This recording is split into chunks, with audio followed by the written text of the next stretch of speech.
Olá, sejam bem-vindos a mais uma videoaula. Meu nome é Aguinaldo e hoje vamos falar sobre a distribuição normal. Se a variável contínua x segue a distribuição normal com parâmetros μ e sigma ao quadrado, então a função densidade da distribuição normal é dada por essa expressão, que a princípio é um pouco complexa. Tá? F de x é a função densidade, que é 1 sobre o sigma, que é um parâmetro da distribuição, vezes raiz quadrada de 2π, o π realmente é o 3,14, vezes o E neperiano, que é uma constante, que é 2,718, elevado a menos meio, multiplicado por x, né, que é a minha variável, menos μ, que é outro parâmetro, dividido pelo sigma. E isso é elevado ao quadrado. Essa função densidade, ela gera uma curva que é dada por essa figura que está do lado direito, que nós chamamos de curva normal. Essa curva ela vai indefinidamente para a direita, ela vai indefinidamente para a esquerda. E o ponto máximo dela ocorre justamente em cima do valor de μ. O valor de x, que é da minha variável, pode assumir quaisquer valores, desde menos infinito a mais infinito, né? Pertence ao conjunto de números reais. O μ também pertence ao conjunto de números reais. E o sigma, ele é um valor maior ou igual a zero. Né? Essa função densidade que está sendo mostrada aqui, essa expressão matemática, estou se mostrando aqui apenas uma vez para vocês, porque na realidade o que me interessa, né, o que nos interessa daqui para frente é essa curva normal. A gente vai trabalhar com a distribuição normal usando essa curva, a área sobre essa curva. E essa área a gente vai ver que ela é tabelada. Então a gente não vai usar essa fórmula da função densidade. Então tenta evitar usar essa fórmula para encontrar a probabilidade. Eu vejo alguns alunos usando essa fórmula da função densidade, jogando o valor do x, né, resolvendo essa fórmula e achando que no final estaria encontrando a probabilidade. Não é nada disso. Tá? Essa função densidade, a única coisa que ela nos dá é a altura da curva, né, da curva normal num certo ponto, no ponto x. E essa altura não é a nossa probabilidade. Bom, esse μ, na realidade, na distribuição normal, é o valor esperado, tá? É a nossa média da distribuição normal. O sigma quadrado é a variância e o sigma é o desvio padrão. Então, o desvio padrão ele mede a dispersão, a variação dos valores da minha variável. Quanto maior o desvio padrão, a curva normal ela é mais aberta, ela é mais aberta, e quanto menor o desvio padrão, ela é mais fechada e mais afunilada. Então, nós temos aqui 3 exemplos de curvas normais. Essa curva normal é da curva 1, cuja média vai ser igual a 20, tá? E o desvio padrão dele vai ser 8. Reparem que a curva 2 ela tem a mesma média, 20, só que ela está mais afunilada. Por quê? Porque o desvio padrão dela é menor, né?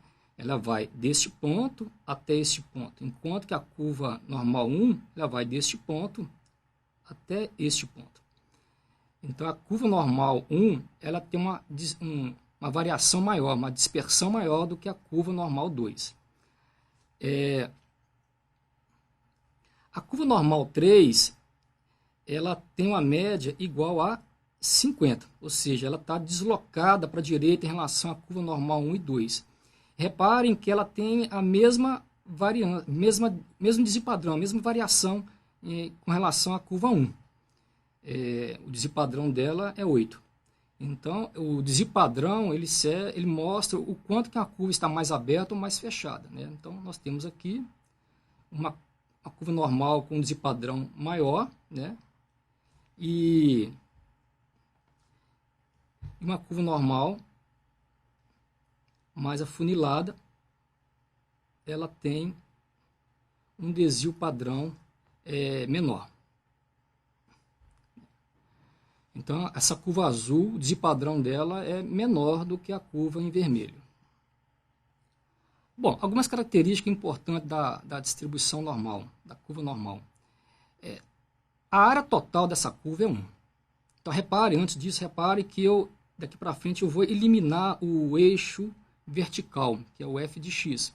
Porque o que me interessa, na realidade, é apenas a curva, que eu vou trabalhar com a área dessa curva.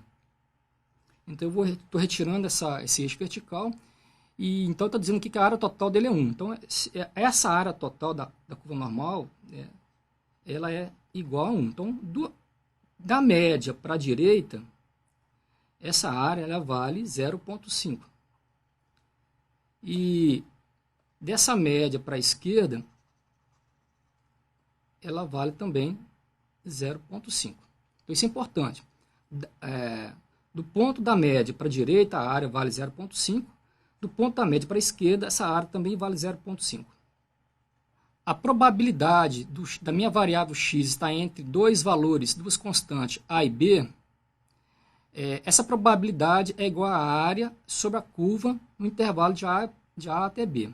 Então, só tem aqui dois pontos, duas constantes, a e b. A gente vai criar o hábito de sempre colorir a região que nos interessa, então eu quero calcular a probabilidade do x está entre a e b. Então, vai ser essa parte que eu estou colorindo. Essa região em vermelho, essa probabilidade vai ser igual à área da curva, nesse intervalo. Então, daqui para frente, a gente vai falar de área e probabilidade, ela se refere ao mesmo resultado. Ela é simétrica em torno da média, essa curva normal, ou seja, se eu andar para a direita, mais uma constante A, e se eu andar para a esquerda, a mesma constante A, essas duas áreas nas caudas, esquerda e direita, elas têm a mesma área.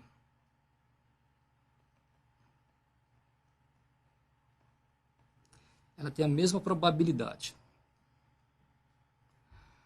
Um outro resultado interessante é que em qualquer distribuição normal, independente de qual seja a média, independente de qual seja o desvio padrão, se eu andar um desvio padrão para a direita e um desvio padrão para a esquerda, uma distribuição normal, esse intervalo compreende a 68,3% dos valores. Então, aproximadamente 68,3% dos valores estão a um desvio padrão da distribuição normal. Se eu andar dois desvios padrões para a direita e dois desvios padrões para a esquerda, esse intervalo compreende a 95,4% dos valores. Ou seja, 95,4% dos valores estão a dois desvios padrão a partir da média. Se eu andar três desvios padrões para a direita e três desvios padrões para a esquerda, esse intervalo vai compreender praticamente quase todos os valores, 99,7% dos valores. Ou seja, 99,7% dos valores estão a três desvios padrões a partir da média. Então, exemplo, suponha que a concentração de glicose em miligrama por decilitro em pessoas diabéticas segue a distribuição normal, com média 190 e desvio padrão de 80. Então, já que essa glicose segue a distribuição normal, a gente pode dizer que, usando essa regra empírica, que 95,4% dos valores estão a 30 a 350 miligramas por decilitro. Ou seja, 95% dos diabéticos, 95,4% para falar a verdade, terão um nível de glicose no intervalo de 30 a 350 miligramas por decilitro. Por quê? Porque a média da distribuição normal é 190. Mais ou menos dois desvios padrões, então mais ou menos dois, o desvio padrão é 80, 2 vezes 80 dá 160. Então 190 mais ou menos 160, a gente chega no intervalo de 30 a 350. De todas as distribuições normais, tem uma que é mais importante, que é a distribuição normal padrão. é aquela distribuição normal cuja média é 0 e cujo desvio padrão é 1. Ela é denotada, né, pela letra Z. Então, daqui para frente, quando a gente fala de distribuição normal padrão, a gente fala de uma distribuição normal cuja média é 0, né, e o desvio padrão é 1. Então, nós temos aqui a curva da distribuição normal, a média dela é 0, e o eixo dela, né, o eixo do x, que é o eixo do z, ela praticamente pega 99,7% dos valores, né, estão dentro desse intervalo de menos 3 a mais 3 desvios padrões. Então, praticamente, todos os valores da distribuição normal elas vão estar dentro do intervalo de menos 3 a mais 3. O grande ganho dessa distribuição é que as probabilidades, as áreas dessa distribuição, elas são tabeladas.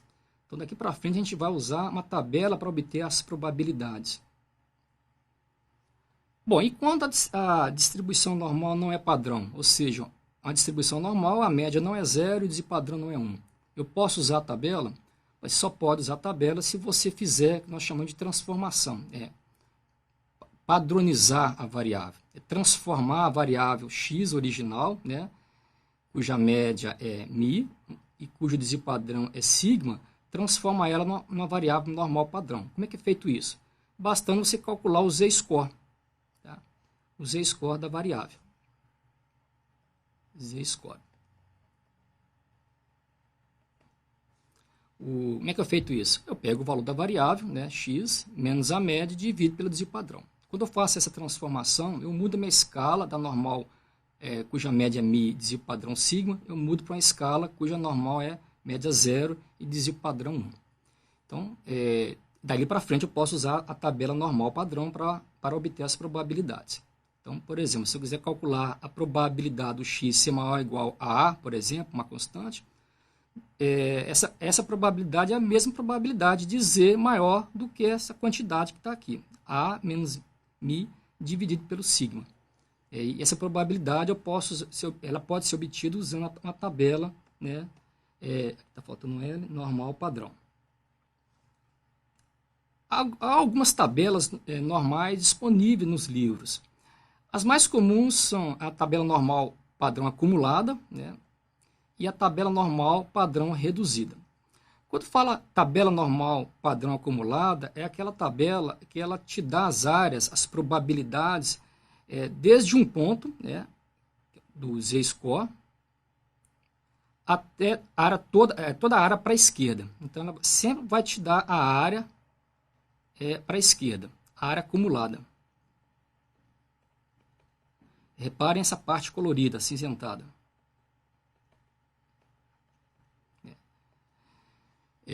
Então, se eu for lá na tabela e localizar esse valor de 1,15, eu vou obter, né, 0,8749, representando a área toda para a esquerda, né, de 1,15.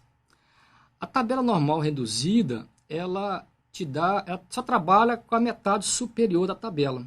Por quê? Porque a metade inferior à esquerda ela é obtida por simetria. Então, nessa tabela, ela te dá sempre a área do z, né, do z, até o zero, até a média da distribuição. Ou seja, ela não dá toda para a esquerda, sim, ela vai da ponto z, do z-score, até a média da distribuição. Então, se eu for na tabela normal reduzida e localizar 1,15, o que eu vou obter vai ser 0,3749. Né? Reparem que essa parte à esquerda, né, a esquerda do zero, ela corresponde a 0,5. Então, se eu somar 0,5 com 0,3749, eu vou obter na tabela o valor obtido na tabela normal acumulada, 0,8749. A vantagem da tabela normal reduzida é que a gente pode apresentar apenas uma parte da tabela. Reduz a quantidade de papel usado, não é isso?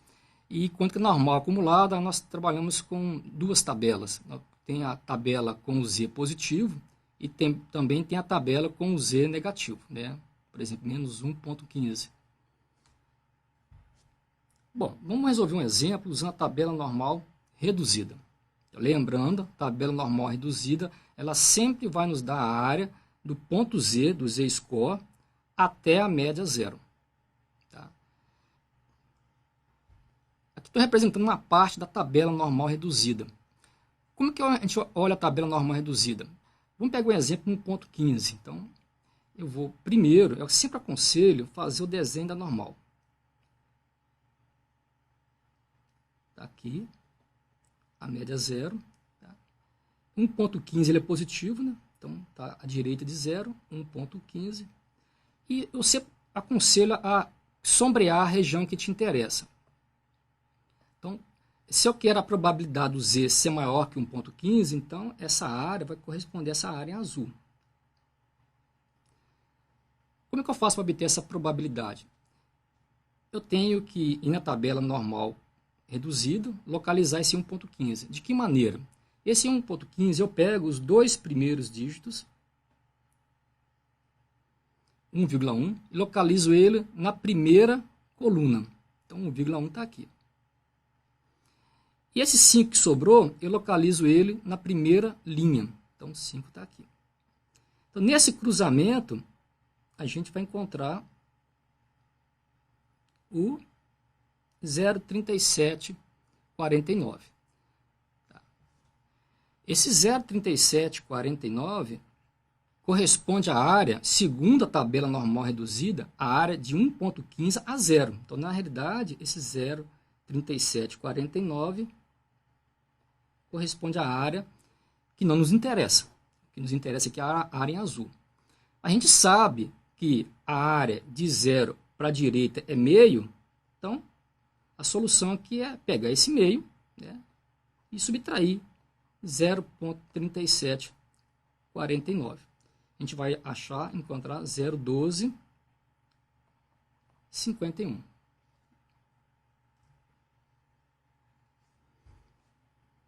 Tá? Então, a probabilidade de Z ser maior que 1.15 é 0,1251.